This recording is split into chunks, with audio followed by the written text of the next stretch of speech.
Welcome to YOUCANIC. Today here in YOUCANIC we're going to go over how you would get inside your vehicle if your battery is dead.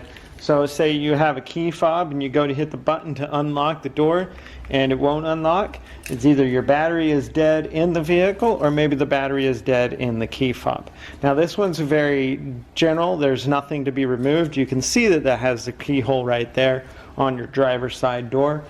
So you can just use your key to put it in and turn it to the back to be able to unlock the door, and then you can open the door, and then that way with the door open then you can be able to pop the hood to be able to get to your battery access to either jump it and to check it that way. Otherwise you might have to go through the process of replacing the battery in your key fob if everything else is still good. Thanks for watching YOUCANIC, where you can be the mechanic.